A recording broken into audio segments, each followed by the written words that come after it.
Well, hello, folks. It's Mike here. I just want to welcome you back to Mr. Cast Iron, and I just got to confess I cheated.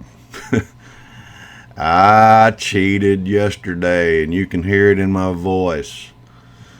Man, oh man, what a day yesterday was. We had a funeral we went to first thing yesterday morning, and then after that, we had a family reunion.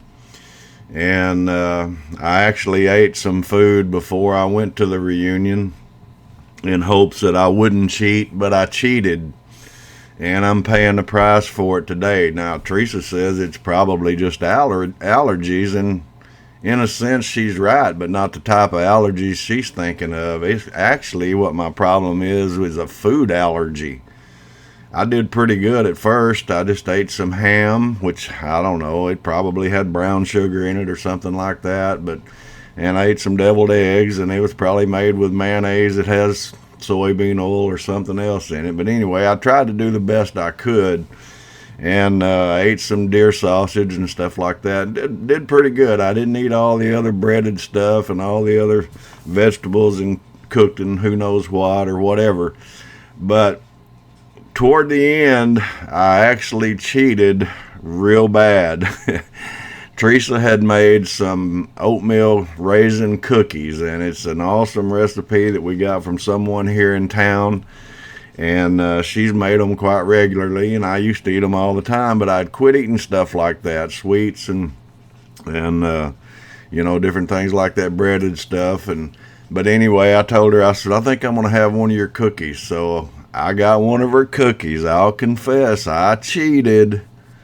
And it was different. It wasn't the taste that I remember when I used to eat it all the time. But anyway, I thought, well, I'll go ahead and eat it. And I would probably been fine if I would have just stopped right there. But I didn't stop right there. I'm kind of hog wild. You know how I am sometimes. I really don't have a super whole lot of self control when I get out of control. And I just freaking went out of control yesterday. I thought, well, I hadn't done anything like this in a long time. What's one day going to hurt? And matter of fact, one of her brothers said that.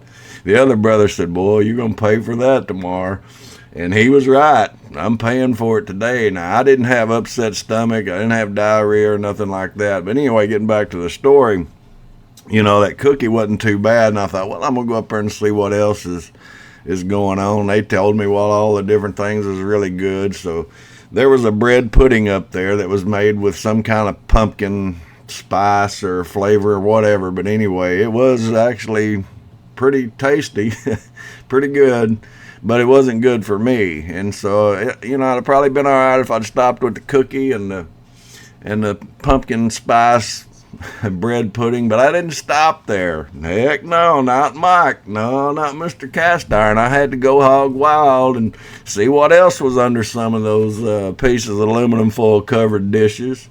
And lo and behold, there was some other stuff in there that I thought I'd try, and I did. So by the time I got back to my chair, I had a bowl full of crap, and I ate it like it was going out of style, would never be around again forever.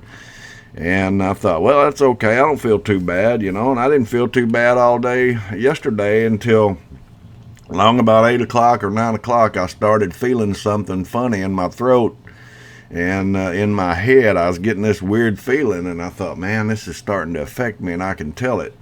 So anyway, I went to bed, and long about midnight, I got up, and my throat was hurting, and I ended up having to go in and draw me up some water and some salt, hot water and salt, and I gargled. I thought, well, maybe I'm catching a cold or something. I don't know, which I rarely ever do. I hardly ever get sick. But anyway, I got to thinking about it. I thought, well, I'll go ahead and do that because something is making my throat scratchy. And I attribute it to some of the food or food allergy, maybe, stuff that I'm not used to doing, because once you flush it out and you get it out of your system, you can really tell the difference when you start to add things back into your diet, especially stuff that you probably shouldn't be eating. And I certainly didn't eat all that sugar.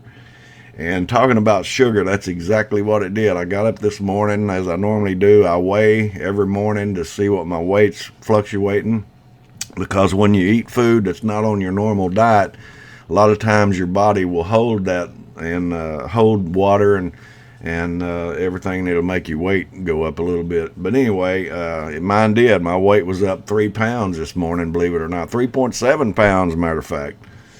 And but my sugar was really high for me, and I checked it this morning about 5 o'clock, and it was 125, which I normally run 80 to anywhere from 80 to 100 every morning on my fasting glucose level. So anyway, bumped it up to 125. I'm probably gonna go walk later on, try to burn some of that off, get that back off of me. But anyway, I just wanted to confess to you, I have cheated. I did cheat. I'm a cheater, and I hope not to ever do that again, because I know, what the consequences are when that happens. And so just, if you're following a ketogenic diet, or if you're following a carnivore diet like I am, it is tough. I'll admit. Everybody says, oh, it's hard to do. It's unsustainable. It's not unsustainable if you put your mind to it and just do it. And if you have self control where you can just say no. And it's best to do that, because you will suffer the consequences, as I have here today. So anyway, let me know if you if you're on a ketogenic diet, or if you're on a carnivore type diet. Let me know also, have you ever cheated? Do you have a cheat day? I remember when I was only doing keto only at one point, I always had a cheat day. Like, Saturday's gonna be my cheat day. I deserve this. I've been real good and faithful all week long, so I deserve to cheat today. But man, it's best not to. And so let me know if you do, if you're on ketogenic or carnivore, if you cheat, if you're real strict, and hang with it, and let us know about it. And we'll be talking at you guys again later. Take care now. It's Mike over here at Mr. Cast Iron. We'll see you. Bye-bye.